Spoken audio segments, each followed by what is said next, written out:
dal leen ak jàmm ñu xëy taxañ yéenekaay xëyndoo tàmbale kook enquête yéenekaay mi dikkaat naka ci question d'actualité foofee ci assemblée nationale comme sur un ring nag la ko yéenekaay bi tuddee ni ki démb ndax assemblée nationale boobee démb tàng na jër naka débat yoo xamante ni ci mel na ni nag safara nag yéenekaay bi na ci assemblée nationale ay sujets yu bëri laal nañ ko foofee bokk na ci nag li nga xamante ni moo di litige foncier ca Ngor naka bande de filao licence de pêche ak yeneen i jafe-jafe yoo xamante ni ñu ngi koy waxtaane ci réew mi naka ni ki démb naka becci nañ ko ci assemblée nationale ngir waxtaane ko yéenekaay bi ne ni ki démb naka jëwriñ bii di Antoine Diome naka dootu fàtte bëccëgam boobee ndax ñoom ak député opposition bi daanaka bàyyante wuñu dara naka dañ ko faa jamante ba mu saf-sàpp nag ca foofee nag la Amadou Ba waxee naka processus électoral bi naka jàpp leen élection yi naka danañ ko dérouler ci anam ya nga xamante ni noonu la gën a rafetee yéenekaay bi di Walfadjri dikkaat nag scénario bi nga xamante ni moo offrir naka ci waa Pastef ndax exclusion bi nga xamante ni moom la ñu bëgg jëmale ko Sonko ci présidentielle 2024 yéenekaay bi ne am na ci ñoo xamante ni si buñ ko tegee tànk mun nañoo dem naka te du am benn jafe-jafe bi naroon a am ni ki démb libération yéenekaay moo ñu koy fësal waaye naka yéenekaay bi nee ne bu ca gaañi gaawutoon rek naka jafe-jafe bu rëy mun naa am naka foofee naka ca Lompul naka ca sur mer ndax jàppale naka ñi nga xamante ñoo di nappkat ni looco yi naka ñoo fa tuumal naka navire industriel naka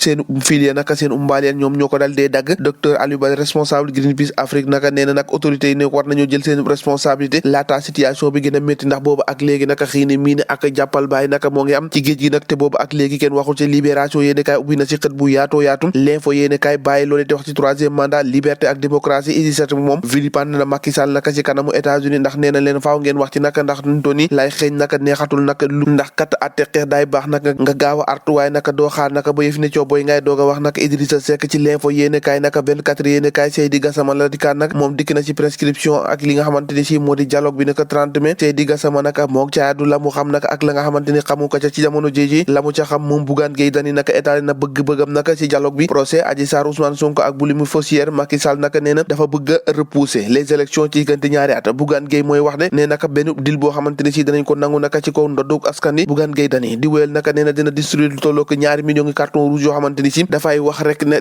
stop au 3e mandat ndax Macky Sall warta def 3e mandat litige naka jëm ci 820 hectares naka ci diggante Guédiawaye ak Tivaouane Peulh nee na loolee moom du lenn lu muy caxat-caxatee naka suuf si mëq nañ ko ba mu dal dee jeex tàkk Bougane Gueye Dany mooy àddu naka ca biir yéenekaay bi di grand place naka dikkaat ci kàddu Amadou Ba premier ministre ba naka leeral nañ lanteer député naka ci lu ñeel naka li nga xamante ni si moo di question d'actualité maanaam jafe-jafe yi nga xamante ni si jot nañ ko faa sulli Antoine Diome naka si jamono jojee mu dal dee sarde Guy Marius Sagna ak ñooñam naka nee na naka boo nekkee ku sell dangay am xel mu sell naka te waaye naka jàpp na ne moom amut kenn koo xamante ni war nga mun a xërtal ndaw ñi ngir rek ñu attaqué li nga xamante ni moo di ay institution Amadou Ba nag ki nga xamante ni si moo di Antoine Diome moo yëkkati yooyu kàddu naka jëmale ko naka ci Guy Marius Sagna ak ñooñam tey mooy quotidien ne loolee doyut moom gouvernement nag face aux parlementaires acte 2 boobee Amadou Ba dalal na xel yi naka ci question de l'heure yi nga xamante ni daanaka jot nañ koo joxaat bi naka ci dialogue boobee nag ci waxtaan yi nga xamante ni moo am ci assemblée nationale yénn wakaay bi ne naka daanaka loolee moom yombul woon ndax naka xëy ni mii ne ak jàppal baay boo xamante ni moo doxoon ci diggante naka gouvernement bu Amadou Ba ak député yu faree naka ci opposition bi dialogue national PDS naka moo ngay menacé ne boobu moytu na dina retiré wu nag ndax boobu ak léegi naka boo buggee waxtaan kay fa nga xam lu war a waxtaane itam ñu jox la terme yoo xamante ni jën si mën a sukkandiku waaye ba saa si demee fourage dal di xëddem am leen loo xamante ni ñoom PDS jot nañ ko lu mel naka moo tax ne boo moytu naka boobu la dialogue naka daanu ci génne seen loxo ba mu set wecc ci jamono joojee ci assemblée nationale question yañ fa doon waxtaane yéenekaay bi ne question sans réponse ay